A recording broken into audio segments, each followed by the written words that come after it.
형제가 범죄할 때 어떻게 해야 될지를 예수님께서 가르쳐 주십니다. 15절 말씀을 읽겠습니다. 시작. 내 형제가 죄를 범하거든 가서 너와 그 사람과만 상대하여 권고하라. 만일 들으면 내가 내 형제를 얻은 것이요. 아멘. 형제, 교회 공동체 안에 있는 성도를 말하는 겁니다. 우리가 예수님을 믿게 되면은 거듭 태어나죠. 다시 태어납니다. 하나님은 우리의 아버지, 우리는 하나님의 자녀가 되어지고 또 함께 하나님을 아버지라고 부르는 성도들 서로들 간에는 영적인 가족이 되는 겁니다. 영적인 형제가 되는 거죠. 함께 예수님 믿고 함께 형제된 교회 성도가 죄를 범합니다. 어떻게 해야 되느냐 말이죠. 그래서 죄, 하마르티아, 관역에서 벗어나는 것을 말하는 겁니다. 빗나가는 것을 말하는 거예요. 하나님의 뜻이 있는데 거기서 벗어나는 겁니다. 하나님의 말씀이 있는데 그 말씀에서 벗어나는 거죠. 도덕적이고 또 영적인 죄를 말하는 겁니다. 잘못을 말하는 거예요. 또 하나님과 그리고 특별히 교회 공동체 안에서 해를 끼치는 행동을 의미하는 겁니다. 구체적으로 그 잘못으로 인하여서 이 작은 자, 연약한 자, 초신자 그들의 신앙을 실족하게 하는 일들, 도덕적으로 정직하지 못한 거래, 또 거짓말, 음행하는 죄, 술 취하는 것, 혼자만이 아니라 교회 전체를 병들게 하는 죄를 말하는 겁니다. 이런 죄를 알고서 짓든 혹은 몰라서 짓든 범죄하면은 어떻게 해야 되느냐? 권고하라 가르쳐 주십니다. 묵인하거나 무시해서는 안 되는 거고요. 내버려둬서는 안 되는 거고 찾아가서 권고하라 말씀해 주고 있어요. 권고하다, 엘랭선, 책망하다, 꾸짖다 라는 뜻도 있고요. 드러내다, 그 잘못인데 잘못인지 모르고 있는 거예요. 그래서 그 잘못이라는 것을 드러내 주는 겁니다. 잘못을 밝혀주는 거예요. 깨닫게 해주는 거죠. 근데 그 목적은 바르게 인도해 주고자 하는 겁니다. 바로 잡아주고자 하는 거예요.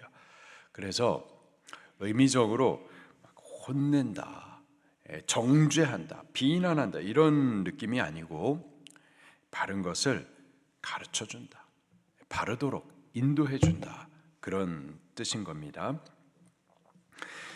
또 구체적인 방법을 가르쳐 주시는데요. 15절에 너와 그 사람과만 상대하여 권고하라. 권고함에 있어서 너와 그 사람과만 상대하여 권고하라. 다른 사람들에게는 드러내지 않게 조용히 권면해 주는 겁니다. 그 죄악을 그리고 그 부끄러움을 일부러 공개적으로 들춰낼 필요까지는 없는 거죠. 조용히 찾아가서 그게 죄다 알게 해주고 그래서 회개해서 회복을 받을 수 있도록 그렇게 해주는 거죠. 갈라디아서 6장 1절에 바울도 이렇게 말해주고 있습니다. 범죄한 일이 드러나거든 신령한 너희는, 먼저 예수님 믿고 먼저 장성한 너희는 온유한 심령으로 그러한 자를 바로 잡아줘야만 하는 거예요. 바로 잡기 위해서 권고해 줘야만 하는 겁니다. 권고함에 있어서 온유한 심령으로 해주는 거죠. 책망하고 비난하고 정죄하고가 아니라 온유한 심령으로, 사랑의 목적으로 그렇게 바로 잡아주라 말씀해 주십니다.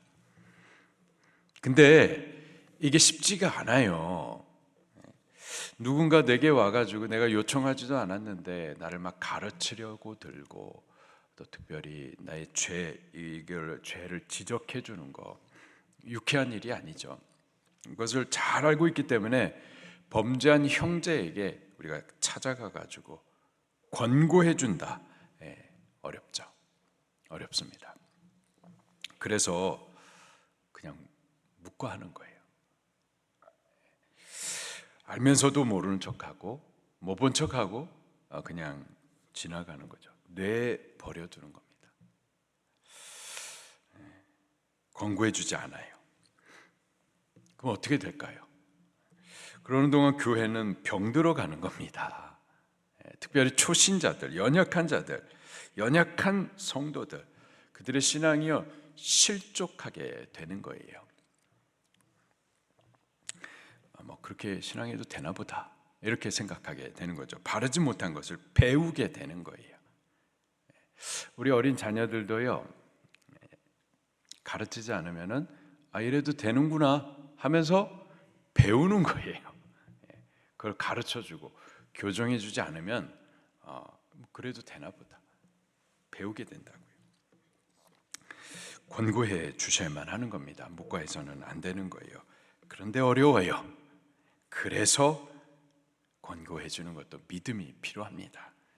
어렵지만 권고해 준다. 그건 사랑인 거예요. 누군가가 나에게 권고해 준다.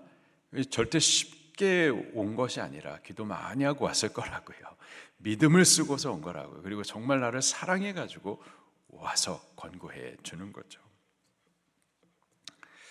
만약에 범죄한 그 형제가 우리가 믿음을 써서 사랑의 목적으로 그를 권고해 줬을 때 그 권고를 들으면, 그 권고를 받으면 어떻게 될까요? 15절 마지막에 보니까는 그 형제를 얻는다 이렇게 말씀을 해주고 있습니다. 그 형제를 얻는다, 얻다, 에케르디데이사스, 회복, 되찾는다라는 뜻이에요. 그 죄에서부터 건져내는 거죠. 회복받게 해주는 겁니다. 권고한 자와 또 권고받는 그 관계가 회복이 되는 거예요. 또 교회 안에서도 바르게 세워지게 되는 거고 하나님 앞에서도 바르게 서게 되는 거죠. 그렇게 해주는 것이 우리 교회의 사역이고 우리 성도의 사명인 겁니다. 바울도 이렇게 말해주고 있어요. 고린도전서 9장 19절에 내가 모든 사람에게 자유로우나 스스로 모든 사람의 종이 된 것은 더 많은 사람을 얻고자 함이라. 얻고자 함이라. 한 영혼이라도 얻고자 하는 것. 범죄한 그 형제를 권고해 가지고 바르게 세워주는 것. 이것이 교회의 사역인 거예요. 먼저 예수님 믿고 먼저 장성한 우리의 사명인 겁니다. 한 영혼을 얻고자 하는 것, 바르게 세워주는 것, 우리 권고해 줘야만 할 줄로 믿습니다. 자, 그런데요, 그렇게 우리 권고를 잘 받으면 나도 좋고 그 형제도 좋은데 그 권고를 듣지 않으면 어떻게 될까요? 16절 말씀 시작. 만일 듣지 않거든 한두 사람을 데리고 가서 두세 증인의 입으로 말마다 확증하게 하라. 포기하지 말고 두세 증인을 데리고 가는 거예요. 두세 사람의 증인. 신명기 19장 15절에 율법이 가르쳐 주시는 방법이고 지혜인데요. 나 한 사람과 그 한 사람 간에 그보다 이렇게 두세 사람의 증인을 데려감으로 편견을 줄이고 그리고 좀 더 객관적인 그 사실관계를 확인시켜 가면서 이게 죄라는 것을 알게 해주고 회개하도록 이렇게 돕는 거죠. 목적은 사랑인 거예요. 포기하지 않고 사랑으로 그 형제를 얻고자 함인 거죠. 포기지 말고 그 형제를 어떻게 하든지 그 죄라는 것을 알게 해주고 회개하도록 해서 회복하게 하고 그래서 바른 신앙으로 하나님 앞에 설 수 있도록 그 영혼을 얻으려고 그렇게 사랑으로 끝까지 권고해 주는 겁니다. 자, 그래서 그렇게까지 해가지고 저가 회개하고 그 권고를 잘 받아들이면 나도 좋고 그도 좋겠지만은 근데요, 그래도 듣지 않는다. 그럼 어떻게 될까요? 그래도 듣지 않는다. 이것은 몰라서 안 하는 게 아니죠. 이것은 알아도 듣기 싫은 거예요. 듣기를 거부하는 겁니다. 어떻게 될까요? 7가 들어가게 되는 겁니다. 17절 말씀을 또 같이 읽겠습니다. 시작. 만일 그들의 말도 듣지 않거든 교회 말하고 교회 말도 듣지 않거든 이방인과 세리와 같이 여기라. 아멘. 이방인과 세리와 같이 여기라. 무슨 뜻일까요? 교회 공동체 바깥으로 출교하라라는 의미인 겁니다. 요즘 교회는 성도들을 갖다가 성도를 내보낸다. 뭐라고 그러더라. 요즘 교회는 성도를 내보낸다. 그런 비판도 있습니다. 근데 그러지 않아 가지고 문제지. 교회 안에 바른 치리가 시행이 되지 않아 가지고 문제지.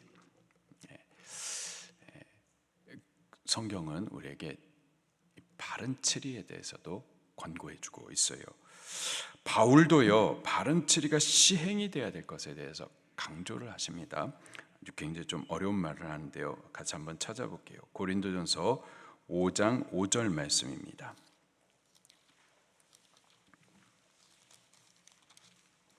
고린도전서 5장 5절 말씀.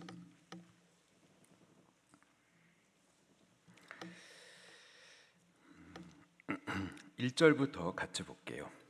고린도전서 5장 1절부터 5절까지 시작. 너희 중에 심지어 음행이 있다 함을 들었으니 그런 음행은 이방인 중에서도 없는 것이라. 누가 그 아버지 아내를 취하였다 하는도다.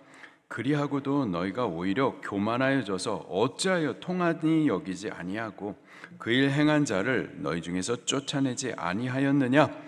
내가 실로 몸으로는 떠나 있으나 영으로는 함께 있어서 거기 있는 것 같이 이런 일 행한 자를 이미 판단하였노라. 주 예수의 이름으로 너희가 내 영과 함께 모여서 우리 주 예수의 능력으로 이런 자를 사탄에게 내주었으니 이는 육신은 멸하고 영은 주 예수의 날에 구원을 받게 하려 함이라. 아멘. 자, 이런 자를 사탄에게 내어주었다.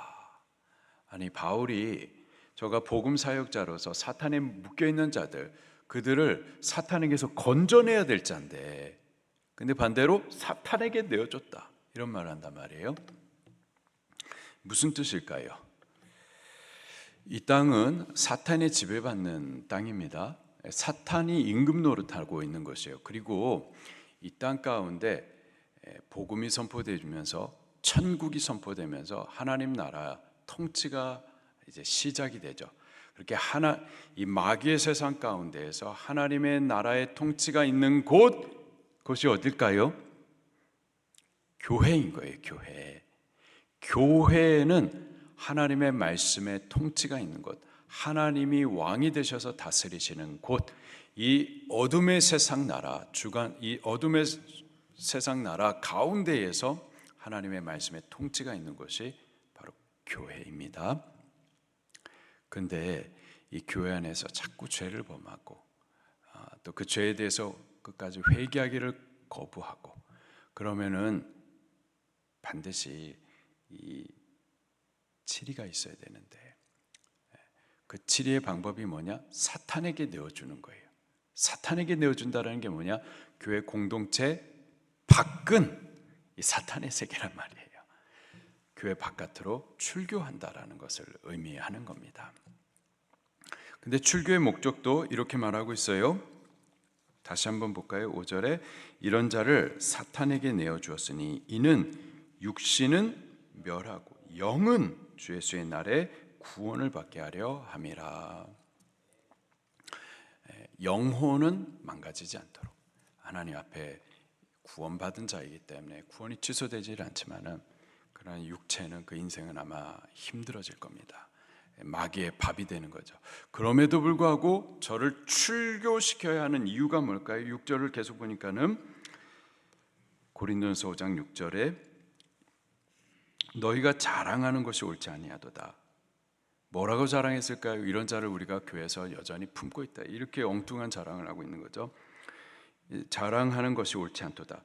적은 누룩이 온 동이에 퍼지는 것을 알지 못하느냐. 이 교회 안에 이런 죄악에 대해서 치리하지 못하면은 교회가 병들게 되어 있는 거예요. 연약한 자들, 초신자들, 그들의 신앙이 실족하게 되는 거예요. 아, 교회가 이래도 되는 거구나. 이 엉뚱하게 바르지 못한 것들을 배우게 되는 거죠. 권고를 받아야 되고, 만약에 권고를 끝까지 받지 않냐고 거부한다면은 치리가 들어갈만 하는 거죠. 디모데전서 1장 말씀도 찾아보겠습니다.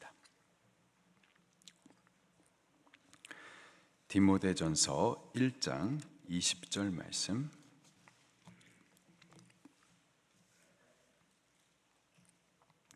디모데전서 1장 20절 말씀 시작. 그 가운데 후메네오와 알렉산더가 있으니 내가 사탄에게 내어준 것은 그들로 훈계를 받아 신성을 모독하지 못하게 하려 함이라. 아멘. 여기서도 사탄에게 내어졌다. 교회 바깥으로 출교를 말하는 겁니다. 왜 그랬는가? 그들로 훈계를 받아 신성을 모독하지 못하게 하려 함이라. 교회 안에 신성 모독하는 죄악을 범했었던 거죠. 다른 성도들의 신앙을 갖다가 상하게 하는 거예요. 특별히 바울을, 복음 전도자인 바울을 대적하는 일들을 했었던 거죠. 복음을 대적하는 일들은 이거는 안 되는 거죠. 어떻게 해야 되느냐? 나머지 성도들, 그들이 병들지 않게 하기 위해서, 죄교회가 병들지 않게 하기 위해서 출교라는 치리를 시행해야만 하는 겁니다.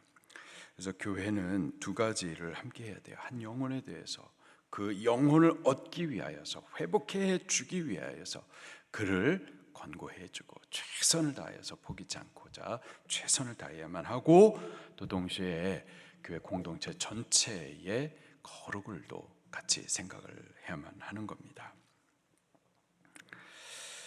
우리 교회 안에 범죄하는 형제가 있다. 어떻게 해야 될까요? 믿음을 써야 돼요. 사랑의 목적으로 권고해 주셔야만 하는 겁니다. 그래서 그 형제를 얻어내야만 하겠어요. 회개를 통해서 회복을 받도록 도와줘야만 하겠습니다. 또 우리가 범죄함으로 인하여서 이게 죄인지 모르고 범죄했다, 혹은 죄인 줄 알면서도 범죄했다. 근데 이 죄가 단순히 나만이 아니라 교회 공동체에 오염을 시키고 그리고 병들게 한다. 그때 누군가 나에게 찾아와 주셔서 권고해 주실 때 우리 들어야만 할 줄로 믿습니다. 그리고 돌이켜 회개함으로 하나님 앞에서도 회복받고 또 하나님 앞에서도 바르게 설 수 있게 되기를 예수님 이름으로 축원합니다. 말씀 붙들고 통성으로 기도하시겠습니다.